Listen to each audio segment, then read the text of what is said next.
सरकार को बराबर लेटर पे लेटर दिया जा रहा है, मगर सरकार इस पर कान तक जू नहीं रेंगती है और लेबर को गुमराह करके हर सीजन में लॉलीपॉप देती है कि आज इस साल कर देंगे, उस साल कर देंगे। कुछ भी नहीं किया। हमारी लेबर को 1 रुपये 20 पैसे में बोरिया ढोवाई और 18 महीने हमसे काम कराया गया, जबकि सरकार का रेट 5 रुपये के लगभग पड़ता था। हमको 1 रुपया 75 पैसे दिया गया। माननीय खाद्य मंत्री लाल चंद जी से भी मिले, उन्होंने आश्वासन दिया कि आपका काम होगा, पर कोई काम करने को तैयार नहीं है। हमको बार बार गुमराह किया जा रहा है, हमसे काम करवाया जा रहा है। 4 महीने से हमारी कोई पेमेंट नहीं हुई। जनवरी, फरवरी, मार्च, अप्रैल चल रहा है, 1 पैसे की पेमेंट नहीं हुई।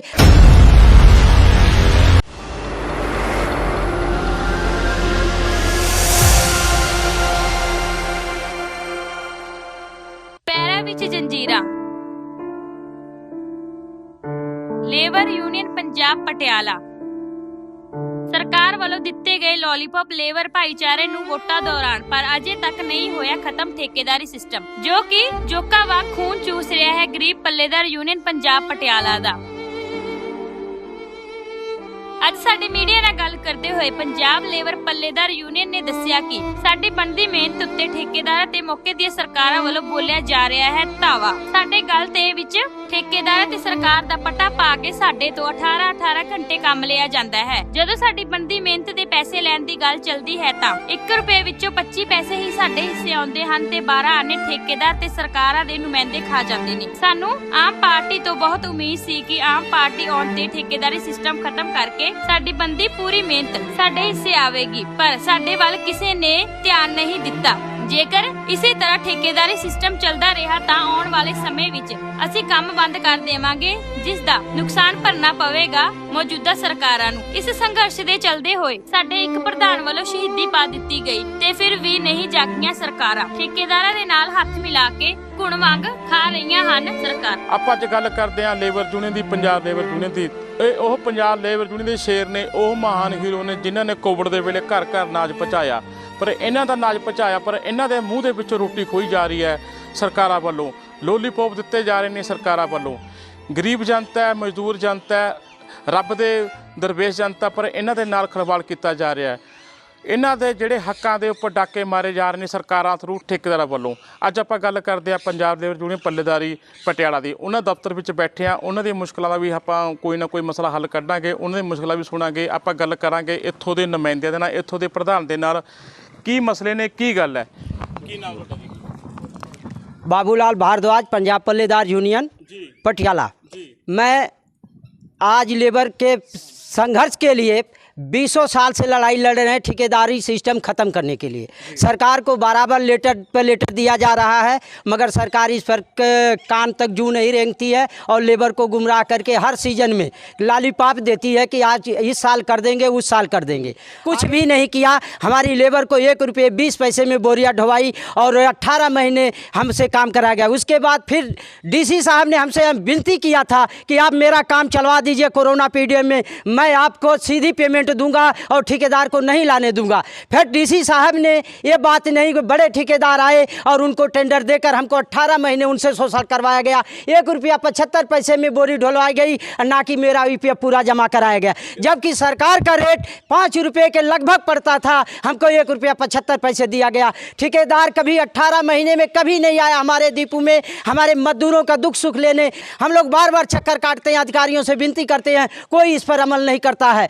इसलिए हम लोग पे एक प्रतिज्ञा किए हैं, जब भी अपनी पेमेंट लेंगे सरकार से सीधी लेंगे। ठेकेदार को बिचौलिया निकालने के लिए हमेशा बार बार हमने वादा करते हैं, सारे अधिकारियों से मिलते हैं, विनती करते हैं, डिप्टी डायरेक्टर साहब से मिले और जो है कि माननीय खाद्य मंत्री लाल चंद जी से भी मिले, उन्होंने आश्वासन दिया कि आपका काम होगा, पर कोई काम करने को तैयार नहीं है। हमको बार बार गुमराह किया जा रहा है, हमसे काम करवाया जा रहा है। 4 महीने से हमारी कोई पेमेंट नहीं हुई। जनवरी, फरवरी, मार्च, अप्रैल अप्रैल चल रहा है, एक पैसे की पेमेंट नहीं हुई। हमने डीएमओ से भी कई बार आग्रह किया, सर किस आधार पर हमारे मजदूरों को पेमेंट दिया जाएगा, भूखे काम नहीं हो सकता है। हमने कोरोना में 2 साल आपका मदद किया, घर घर अनाज पहुंचाया, उस पर अमल कोई नहीं हो रही है। उस समय सारे अधिकारी घर में अपने बैठते थे, हम लोग रोड पर बोरी ढोते थे और घर घर अनाज पहुंचाते थे। इस पर कोई विचार नहीं हुआ, वादा पे वादा, वादा पे वादा करते जाते थे कि ठीक है आपको ठेकेदार के चंगुल से बचा दिया जाएगा, ठेकेदार के चंगुल से निकाल दिया जाएगा।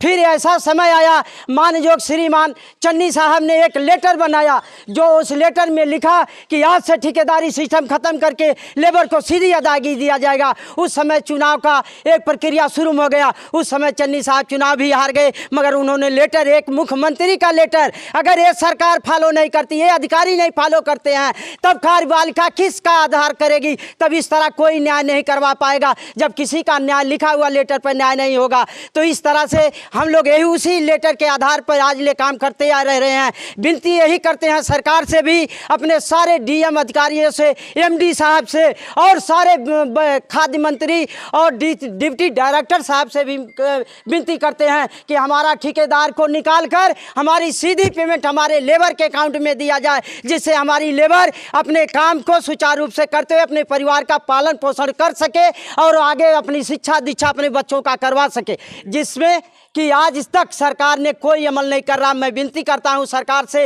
बार बार कि हमारे मजदूरों का ध्यान देकर ठेकेदार को बिचौलिया निकाल कर सीधे उनको पेमेंट शीघ्र से शीघ्र देने की कृपा करें। बिल्कुल तुम देख सकते हो कि मजदूरों का किस तरह सरकार के उपर रोष प्रगट किया है। 5 रुपये इन्होंने बोरी मिलती है ढो ढवाई की, पर 1 रुपये 75 पैसे इन्हों मिहनत दी जाती है। तुम देखो 3 रुपये 25 पैसे सीधे ठेकेदार सरकारों वालों खाधे जाते हैं। साडे नाल होर भी मौजूद ने, गल करांगे, की कहना चाहोगे? सर, हमने आज से नहीं 20-30 साल से अपनी जिम्मेवारी पर जथाबंदी काम करते आ रहे हैं।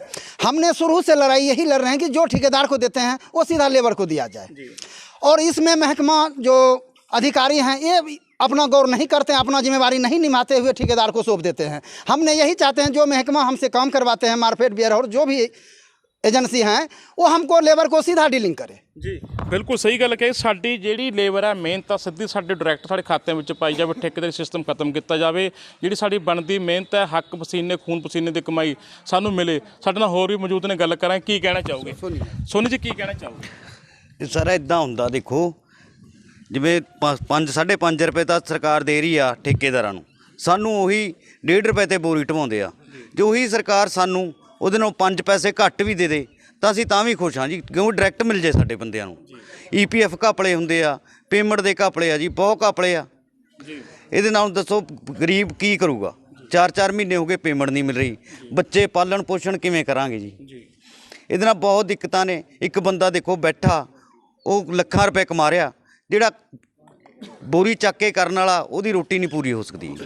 ਇਹ ਸਨ ਸੈਕਟਰੀ ਸਾਹਿਬ ਜਿਨ੍ਹਾਂ ਵੱਲੋਂ ਦਿਲ ਤੇ ਜਜ਼ਬਾਤਾਂ ਨਾਲ ਗੱਲ ਕਹੀ ਗਈ। ਜੇ ਸਰਕਾਰ 5.5 ਰੁਪਏ ਦਿੰਦੀ ਹੈ, ਸਾਨੂੰ 5-10 ਪੈਸੇ ਘੱਟ ਦੇ ਦੇ, ਉਹ ਸਿੱਧੀ ਪੇਮੈਂਟ ਦੇਵੇ। 4 ਮਹੀਨਿਆਂ ਤੋਂ ਬੱਚਿਆਂ ਦੀਆਂ ਫੀਸਾਂ ਭੁੱਖ ਤੇ ਆਏ ਬੈਠੇ ਨੇ, ਪਰ ਕੰਮ ਕਰ ਰਹੇ ਨੇ। ਸਰਕਾਰ ਦਾ ਕੰਮ ਨਹੀਂ ਰੋਕਿਆ ਗਿਆ, ਇਹਨਾਂ ਵੱਲੋਂ ਸਰਕਾਰ ਦਾ ਕੰਮ ਪੂਰਨ ਤੌਰ ਤੇ ਨਾ ਸਿੱਧਾ ਤੌਰ ਤੇ ਕੀਤਾ ਜਾ ਰਿਹਾ। ਪਰ ਕਿੱਥੇ ਨਾ ਕਿੱਥੇ ਸਰਕਾਰ ਇਹਨਾਂ ਵੇਲੇ ਸੋਚਣ ਦੇ ਮਜਬੂਰ ਉਹਨਾਂ ਨੂੰ ਹੋਣਾ ਚਾਹੀਦਾ। ਚੰਨੀ ਸਰਕਾਰ ਵੱਲੋਂ ਇੱਕ ਲੈਟਰ ਇਹਨਾਂ ਨੂੰ ਜਾਰੀ ਕੀਤਾ ਗਿਆ ਸੀ ਜੋ ਠੇਕੇਦਾਰੀ ਸਿਸਟਮ ਖਤਮ ਕੀਤਾ ਗਿਆ, ਪਰ ਸਰਕਾਰਾਂ ਨੇ ਮੌਕੇ ਦੀ ਸਰਕਾਰ ਦੇ ਇਸ਼ੂ ਕੀਤਾ ਗਿਆ ਸੀ। ਜੋ ਨਵੀਂ ਸਰਕਾਰ ਆਈ ਆਮ ਪਾਰਟੀ ਦੀ, ਉਹ ਲੈਟਰ ਨੂੰ ਠਿੱਠ ਸਮਝਦੇ ਹੋਏ ਹਜੇ ਤੱਕ ਵੀ ਇਹਨਾਂ ਦੇ ਉੱਪਰ ਪਹਾੜ ਜਿੱਡਾ ਠੇਕੇਦਾਰੀ ਸਿਸਟਮ ਖੜਾ ਕੀਤਾ ਹੋਇਆ। ਆਪਾਂ ਹੋਰ ਵੀ ਗੱਲ ਕਰਾਂਗੇ। ਸਾਡੇ ਨਾਲ ਇੱਥੇ ਕੀ ਕਹਿਣਾ ਚਾਹੋਗੇ? सरकारी ठेकेदार सिस्टम ख़त्म करेगा सरकार। 7 तारीख से लेटर चालू किया है सर ने, लेकिन वो इसी पे सारे बंदे अरे हुए हैं, उसी पे सारे बंदे अरे हुए हैं। 3 महीना हो गया, परमानेंट नहीं हुआ है। फिर 1-4 से शुरू हो गया। घर कैसे चल रहा है? खाना घर तो बस इधर उधर से कमा के बंदे 100-50 कमा के गुजारा कर रहे हैं बस सर। गुजारा बहुत मुश्किल से हो रहा है, बहुत मुश्किल से हो रहा है। देख सकते हो कि कितने गरीबों का खून चूस रही है ठेकेदारी सिस्टम ਸਰਕਾਰਾਂ। ਸਰ ਅਸੀਂ ਤਾਂ ਇਹੀ ਕਹਿਣਾ ਚਾਹਾਂਗੇ ਜੀ, ਠੇਕੇਦਾਰੀ ਸਿਸਟਮ ਖਤਮ ਕਰਿਆ ਜਾਵੇ ਜੀ। ਸਾਡੀ ਲੇਬਰ ਦਾ ਤੁਸੀਂ ਦੇਖ ਰਹੇ ਹੋ ਸ਼ੋਸ਼ਣ ਹੋ ਰਿਹਾ, ਸਾਰਾ ਦਿਨ ਧੁੱਪ ਤੇ ਇਹ ਕੰਮ ਕਰਦੇ ਨੇ ਸਰ, ਇੱਧਰ ਉੱਧਰ ਕੰਮ ਕਰਕੇ 150 ਜਿਹੜਾ ਕਮਾ ਕੇ ਆਪਣਾ ਘਰ ਦਾ ਖਰਚਾ ਚਲਾ ਰਹੇ ਨੇ ਸਰ। ਬਸ ਅਸੀਂ ਇਹੀ ਕਹਿਣਾ ਚਾਹਾਂਗੇ, ਸਾਡੀ ਸਰਕਾਰ ਨੂੰ ਇਹੀ ਬੇਨਤੀ ਆ ਵੀ ਠੇਕੇਦਾਰੀ ਸਿਸਟਮ ਖਤਮ ਕੀਤਾ ਜਾਵੇ ਜੀ। ਨੌਜਵਾਨ ਵੱਲੋਂ ਕਿਹਾ ਜਾ ਰਿਹਾ ਕਿ ਠੇਕੇਦਾਰੀ ਸਿਸਟਮ ਖਤਮ ਕਰਕੇ ਸਿੱਧੀ ਅਦਾਇਗੀ ਜਿਹੜੀ ਪੇਮੈਂਟ ਸਾਡੇ ਖਾਤੇ ਵਿੱਚ ਪਾਈ ਜਾਵੇ, ਜਿਸ ਨਾਲ ਜਿਹੜਾ ਇੱਥੋਂ ਰੁਜ਼ਗਾਰ ਤਾਂ ਮਿਲ ਰਿਹਾ, ਪਰ ਸਿੱਧੀ ਪੇਮੈਂਟ ਇਹਨਾਂ ਨੂੰ ਪਾਈ ਜਾਵੇ ਤਾਂ ਜਿਹੜਾ ਇਹਨਾਂ ਦੀਆਂ ਮੁਸ਼ਕਲਾਂ ਦਾ ਹੱਲ ਕੀਤਾ ਜਾਵੇ। ਤੁਸੀਂ ਦੇਖ ਰਹੇ ਹੋ ਦੀ ਨਿਊਜ਼ ਪੰਜਾਬ, ਚੰਡੀਗੜ੍ਹ। मजदूर एकता जिंदाबाद, इंकलाब जिंदाबाद। इंकलाब इंकलाब ठेकेदारी सिस्टम मुर्दाबाद ठेकेदारी सिस्टम मुर्दाबाद मजदूर एकता जिंदाबाद ठेकेदारी सिस्टम मुर्दाबाद ठेकेदारी सिस्टम मुर्दाबाद ठेकेदारी सिस्टम मुर्दाबाद साडा हक साडा